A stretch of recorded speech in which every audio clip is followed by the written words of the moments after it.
Assalamualaikum warahmatullahi wabarakatuh. Waalaikumsalam warahmatullahi wabarakatuh. Selamat pagi. Pagi, luar biasa, tetap semangat. Oke, luar biasa, tetap semangat. Nah, semangat ya. Berarti untuk hari ini. Apa kabar kalian hari ini? Sehat? Sehat Bu, alhamdulillah. Alhamdulillah ya beralamin. Suara saya terdengar jelas ya dari tempat kalian? Ya Bu. Ya, Bu. Dan kita semua masih diberikan berkah sehat atas rahmat Allah Subhanahu wa taala juga kita bisa bertemu walaupun secara tidak langsung tatap maya kita. Jadi jangan lupa 3M, tetap tidak bosan saya mengingatkan karena kalau bukan diri kita siapa lagi yang akan menjaga kita. Oke, sebelum kita mulai saya minta untuk Tria tolong dipimpin doanya. Berdoa mulai. Doa selesai. Oke, terima kasih Tria. Ibu akan mengabsen kalian hari ini sambil mengecek apakah sinyal di tempat kalian bagus atau tidak. Oke, Sela ada? Ada, Bu. Oke, mantap sinyalnya. Zahra? Ada Bu. Udah, oke suaranya juga bagus. Christina? Ada Bu. Gendis? Ada Bu. Ria? Hadir, Bu. Alhamdulillah ya, hadir semua. Kayaknya sinyalnya juga sudah oke semua, jadi mudah-mudahan tidak ada kendala sinyal. Kalian sudah siap untuk belajar hari ini? Sudah Bu. Sudah. Oke, Bu. sudah. Nah, kalian pernah jalan-jalan ke samping sekolah nggak? Tidak, Bu. Jadi di rawa yang belakang itu, mungkin kalian tidak terlalu memperhatikan ya, cuman yang terlihat di situ adalah airnya itu kayaknya agak butek gitu sih. Nah, kira-kira air yang butek itu layak nggak buat dikonsumsi atau digunakan? Mungkin nyuci, mandi, dan lain sebagainya? Tidak. Tidak layak ya. Kira-kira kenapa sih yang menyebabkan si air itu kok bisa di situ butek? Karena suka ada limbah cair tahu yang ke rawa itu Bu. Dan Terus? agak bau, Bu. Agak bau ya, Raya? Jadi karena banyak limbah cair yang dibuang di situ, jadi menyebabkan si air di rawa itu agak butek. Kalau terlalu lama juga dia akan menjadi lebih keruh dan aromanya juga tidak enak. Nah, terus kalian pernah nggak mendengar istilah fitoremediasi? Belum Bu. Belum. Tapi kalau enceng gondok tahu kan? Tahu Bu. Tahu, Bu. Nah, jadi kalau kalian semua belum tahu tentang fitoremediasi tadi, jadi hari ini kita akan mencoba untuk belajar tentang pemanfaatan fitoremediasi untuk apa? Seperti yang tadi sudah saya tanyakan, tentang untuk mengatasi pencemaran air. Jadi biar air yang ada di lingkungan atau di rawa belakang sekolah kita itu menjadi lebih bersih dan tidak berbau. Terus ada pertanyaan mungkin? Ya, Bu. Iya, Ilma. Kenapa Ilma? Apa hubungan fitoremediasi dengan eceng gondok? Hubungan antara fitoremediasi dengan eceng gondok. Oke, bagus sekali. Jadi hubungan antara fitoremediasi dengan eceng gondok. Fito itu adalah nama lain atau nama bahasa Latin dari tumbuhan. Nah, jadi karena kita berbicara pencemaran, fitoremediasi itu adalah sebuah proses untuk mengatasi si pencemaran itulah, tapi kita menggunakan tumbuhan. Saya akan menjelaskan tujuan kita. Oke, baik. Untuk kompetensi dasar pembelajaran kita hari ini, yang pertama menganalisis terjadinya pencemaran lingkungan dan dampaknya bagi ekosistem. Sedangkan indikator pencapaian kompetensi, yang pertama menganalisis pencemaran air di lingkungan sekitar dan dampaknya. Yang kedua, menemukan solusi dalam mengatasi dan mengurangi pencemaran air. Oke, untuk tujuan pembelajarannya, yang pertama, melalui kegiatan studi lapangan, peserta didik mampu menganalisis penyebab pencemaran air yang ditemukan di lingkungan sekitar dengan tepat. Yang terakhir, melalui kegiatan presentasi, peserta didik mampu menyajikan laporan berupa video hasil penyelidikan dengan penuh tanggung jawab. Itu tujuan pembelajaran kita hari ini. Nanti setelah belajar, kita belajar pencemaran. Kita akan menganalisis pencemaran yang di lingkungan kita. Tapi dari pencemaran itu kita juga bisa dapat ide. Dengan menggunakan alat sederhana, dengan organisme yang ada di sekitar kita, kalian mampu melakukan pengolahan terhadap limbah tadi. Nah, sebelum dibuang ke lingkungan, diolah terlebih dahulu, diberi perlakuan terlebih dahulu, sehingga lingkungan kita terjaga. Kalau lingkungan kita bersih, yang senang siapa? Apakah hanya kalian? Tidak. Semua orang juga senang, bahagia dong. Siapa sih yang nggak suka bersih? Baik, saya akan menampilkan video. Pencemaran lingkungan dari 2 pabrik tahu di Desa Ngunut, Kecamatan Kawedanan, Kabupaten Magetan, yang dibuang ke sungai membuat masyarakat Desa Teladan yang berada di sebelahnya merasa resah dan terganggu. Pasalnya, limbah tahu yang dibuang secara langsung ke sungai tanpa ada proses pengolahan terlebih dahulu tersebut membuat sungai yang dulunya bersih, kini berubah dipenuhi oleh busa dan berbau setelah tercemar limbah. Sungai yang dulunya bisa dan mencuci sekarang sudah tidak bisa lagi digunakan. Meski sudah ada teguran, namun pemilik pabrik tahu tetap saja membuang limbah tahu ke sungai tanpa ada proses pengolahan terlebih dahulu. Sudah ditonton ya? Apa masalah yang dapat kalian temukan di situ? Saya Bu, masalah limbah cair tahu yang dibuang ke lingkungan Bu. Terus ada yang punya ide lain atau Limbah cair tahu yang bisa mencemari perairan, Bu.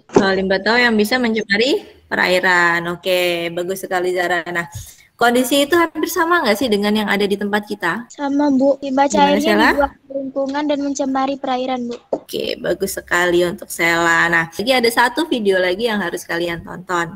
Mulai dari bidang pertanian, di mana pemakaian herbisida dan pestisida secara berlebihan, aktivitas militer yang menyebabkan pencemaran karena bahan peledak yang digunakan, dan juga pencemaran yang dihasilkan oleh limbah pabrik. Semua itu akan berdampak sangat buruk pada lingkungan hidup kita, terutama pada sumber air yang kita gunakan untuk minum. Hei, aku punya solusi untuk kita semua. Ternyata, ada tanaman penolong yang dapat mencegah polutan tersebut. Apa itu? Apa itu? Apa itu? Coba jelaskan. Kami juga ingin menolong dunia ini. Nah, itu adalah tumbuhan. Iya, ternyata penolong itu berada di sekitar kita. Secara tak kita sadari, mereka berperan mencegah polutan-polutan itu menyebar dan merusak lingkungan kita. Proses pencegahan penyebaran polutan-polutan oleh tanaman dikenal dengan fitoremediasi. Ya, fitoremediasi. Tanaman memiliki dua kemampuan dalam melakukan fitoremediasi, yaitu fitodegradasi dan fitostimulasi. Pertama, ayo teman-teman, mulailah melestarikan lingkungan dan menanam tanaman. The more you know me, the more you love me. Dari dua video yang sudah kita tonton nih, kalian ada ide lain tidak? Kemungkinan apa sih yang bisa kita lakukan untuk mengurangi dampak si limbah terhadap perairan kita? Disaring dulu sebelum dibuang, Bu. Oke, disaring dulu sebelum dibuang. Salah satu alternatif solusi ya. Terus yang kedua, ada? Diendapkan dulu mungkin, Bu, sebelum dibuang. Oke, diendapkan dulu baru dibuang. Kalau pakai eceng gondok bisa nggak Bu? Nah, kalau pakai eceng gondok tentu saja bisa. Berarti kita menggunakan yang video yang kita tonton yang kedua tadi ya. Kita menggunakan teknik fitoremediasi. Oke deh. Dari ngobrol-ngobrol kita hari ini, Ibu mau tanya nih, kira-kira rumusan masalah apa sih yang pas untuk kegiatan penyelidikan atau praktikum kita hari ini? Rumusan masalahnya adalah bagaimana cara mengatasi pencemaran air karena limbah cair tahu. Ada ide lain mungkin selain gendis? Saya, Bu. Siapa? Tria ya? Oke, Tria. Gimana, Tri? Bagaimana cara mengolah limbah cair tahu yang selama ini langsung dibuang agar tidak mencemari lingkungan? Jadi siapa yang bisa menggabungkan dua rumusan masalah itu agar menjadi sebuah rumusan masalah yang lengkap? Saya, Bu. Oke, apa Kristina? Rumusan masalahnya bagaimana cara untuk mengurangi dampak pencemaran air karena limbah cair industri tahu dengan memanfaatkan tanaman air. Oke, jadi bagaimana cara untuk mengurangi dampak pencemaran limbah tahu dengan menggunakan tanaman air? Oke, bagus sekali. Jadi kita sudah dapat rumusan masalahnya ya untuk penyelidikan kita hari ini. Mungkin ada ide lain atau ada yang ingin mengemukakan pendapatnya? Atau semua sudah setuju? Setuju, aman lah ya. Oke, jadi karena kita sudah setuju, saya bagi kalian menjadi dua kelompok. Kelompok satu ada Zara, Kristina, Ilma, dan Sela. Untuk kelompok dua itu ada Sani, Tria, dan Gendis. Sampai di sini dulu. Kita ketemu di sesi berikutnya. Oke, selamat pagi. Pagi, luar biasa, tetap semangat. Oke, assalamualaikum warahmatullahi wabarakatuh. Waalaikumsalam warahmatullahi wabarakatuh. Assalamualaikum anak-anak. Waalaikumsalam. Gimana penyelidikan? Alhamdulillah lancar. Oke, lancar semua ya. Terus untuk kelompok satu, udah dapat belum idenya kamu mau buat apa? Memanfaatkan prinsip fitomediasi. Remediasi. Jadi kalian tuh remediasinya pakai apa? Menggunakan tumbuhan air, Bu. Pakai tumbuhan air. Mau pakai tumbuhan airnya apa dong? Rencananya kami mau buat menggunakan eceng godok, Bu. Rancangannya udah buat belum? Sudah Bu. Kalau kita alat bahannya ada limbah cair tahu Bu. Kalau alatnya baskom, toples, yang transparan Bu. Yang bening ya? Jadi pertama kami menggunakan 2 buah toples Bu. Yang toples satu tidak kami beri eceng gondok. Yang toples satunya kami beri eceng gondok Bu. Rencananya pengamatan akan kami lakukan 4-5 hari. Dan yang akan diamati adalah perubahan warna air dan baunya. Oke, bagus sekali. Jadi rencana kelompok 1 bagus sekali, bisa dilanjutkan itu untuk kelompok 1. Terus untuk kelompok 2 gimana nih? Lancar? Lancar, Bu. Alhamdulillah. Oke, alhamdulillah. Terus caranya didapat? Kami sudah mendapatkan cara mengolah limbah cair tahu yang memanfaatkan prinsip fitoremediasi. Terus caranya gimana, Sani? Menggunakan tumbuhan air, Bu. Tumbuhan air juga. Tumbuhan airnya apa? Rencananya kami menggunakan eceng gondok, Bu. Oh, eceng gondok juga sama berarti ya, sama-sama pakai eceng gondok ya. Oke. Kalian udah buat rancangannya? Sudah, Bu. Bahannya ada tahu dan eceng. Jadi pertama-tama eceng gondok kami timbang terlebih dahulu. Rencananya kami menggunakan eceng gondok dengan massa 250 gram dan 500 gram. Itu limbah tahu kurang lebih 1 liter di masing-masing wadah. Belum diberi eceng gondok, air limbah tahu dicek pH-nya. Setelah itu, yang telah ditimbang dimasukkan ke dalam masing-masing wadah. Pengamatannya akan dilakukan kurang lebih 4-5 hari, Bu. Dan di hari kelima diukur kembali pH-nya dan dibandingkan dengan hasil pengukuran di awal. Bagus, jadi bisa itu dilanjutkan. Terus jangan lupa LKPD diisi ya. Ada dokumentasi setiap tahapnya. Jadi kalian dari awal sampai akhir itu. Jadi kalian tadi yang sudah sharing sama saya akan mendapat nilai aktivitas yang saya catat nanti nama-namanya. Terus ada pertanyaan tidak? Tidak, Bu. Sekian untuk sesi diskusi. Saya akhiri. Assalamualaikum warahmatullahi wabarakatuh. Waalaikumsalam warahmatullahi wabarakatuh. Assalamualaikum warahmatullahi wabarakatuh. Waalaikumsalam warahmatullahi wabarakatuh. Gimana penyelidikannya kemarin? Alhamdulillah sudah, Bu. Baiklah, berarti sekarang Ibu akan minta perwakilan dari masing-masing kelompok untuk presentasi apa yang sudah kamu lakukan dalam penyelidikan kemarin.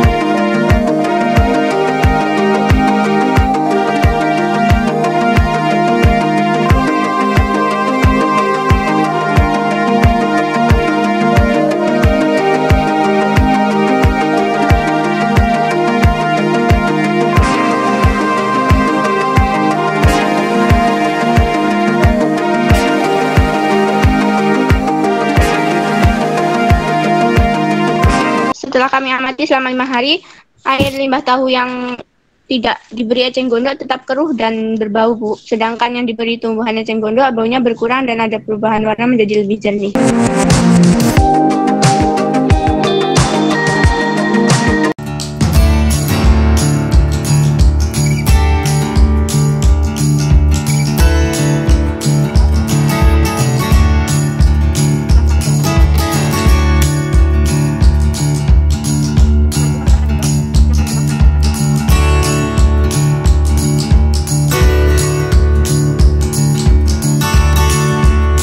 Hasil pengamatan kami menunjukkan air limbah tahu yang diberi eceng gondok mengalami perbedaan.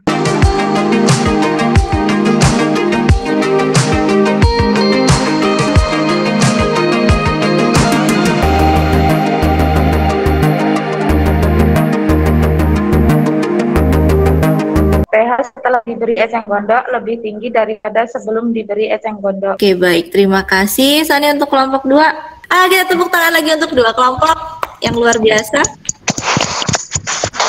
Nah, terus dari hasil presentasi tadi, mungkin ada yang memberikan tanggapan? Saya, Bu. Oke, Ilma, gimana Ilma? Kalau pada kami perubahan warna dimulai hari ketiga. Kelompok 2 bagaimana? Nah, kalau di kelompok 2 gimana? Perubahan warna mulai hari ketiga dan hari keempat. Berarti karena ada 2, itu hari ketiga. Sama berarti dengan kelompok 1 ya. Dalam di hari keempat baru berubah, baru agak bening gitu. Terus ada lagi mungkin yang ingin dia sampaikan? Bu, saya ingin berbagi. Gimana Sani? Tanya tentang fitoremediasi, Bu. Apakah fitoremediasi hanya dapat dilakukan dengan tumbuhan air? Mungkin sebelum saya jawab, ada yang bisa membantu saya? Siapa yang membantu? Coba jawab. Oke, Christina. Gimana? Dari beberapa video tentang fitoremediasi yang saya lihat, fitoremediasi tidak hanya dapat dilakukan oleh tumbuhan air, Bu. Jadi tidak hanya tumbuhan air yang bisa digunakan, tergantung pencemarannya. Masa iya kalau misal pencemarannya di tanah, kita mau pakai tumbuhan air, ya nggak jadi hidup, boro-boro mau fitoremediasi. Nah, dari semua rangkaian yang telah kalian lakukan, ada yang bisa menjelaskan nggak kenapa setiap air yang diberikan enceng gondok itu bisa berubah warna, bau, dan pH-nya juga berubah? Saya, Bu. Oke, Ilma ya? Oke, gimana Ilma? Karena eceng gondok mampu untuk memecah polutan yang ada di dalam limbah cair tahu, Bu. Sehingga bisa mengubah warna, aroma, dan pH dari limbah cair tahu. Saya sudah mencatat semua hasil diskusi kita, terus nama yang sudah aktif menjawab juga sudah saya catat. Nah, sebelum kita akhiri, siapa yang bisa menyimpulkan dari proses pembelajaran kita hari ini? Saya, Bu. Sani, oke. Gimana, San? Kesimpulannya adalah penerapan prinsip fitoremediasi di tumbuhan air dapat mengurangi pencemaran perairan akibat limbah cair tahu. Nanti Ibu akan kirim soal evaluasi pembelajaran di Classroom, ada soal di situ. Nah, waktu pengerjaannya 2 jam deh setelah kita meet ini. Saya mau nanya nih, kesan kalian di pembelajaran kita hari ini gimana? Seru. Seru, Asik ya, Bu. Oke. Terima kasih yang sudah kalian luangkan. Terus jangan lupa kita selalu bersyukur terhadap nikmat yang diberikan Allah. Simpelnya, mungkin kita suka lupa kita diberi nikmat menghirup oksigen setiap hari. Napas itu adalah sebuah nikmat loh. Bayangkan sekarang ada banyak kasus tabung oksigen langka. Kenapa? Karena digunakan untuk membantu orang-orang yang sulit bernapas. Sedangkan kita diberikan berkah, alhamdulillah masih bisa bernapas dengan normal, masih bisa menghirup oksigen yang segitu banyaknya. Untuk tindak lanjutnya, ini saya punya rencana nih tindak lanjut sebuah projectnya itu kita buat kolam mini. Di pertemuan selanjutnya kita akan membahas tentang pencemaran tanah. Ada pertanyaan sampai di situ? Tidak, Bu. Oke, berarti silakan berweekend Ria, dan saya minta Ria tolong pimpin doa. Berdoa mulai. Doa selesai. Pertemuan kita hari ini cukup sampai di sini dulu. Jadi, assalamualaikum warahmatullahi wabarakatuh. Waalaikumsalam warahmatullahi wabarakatuh. Oke, selamat siang. Siang.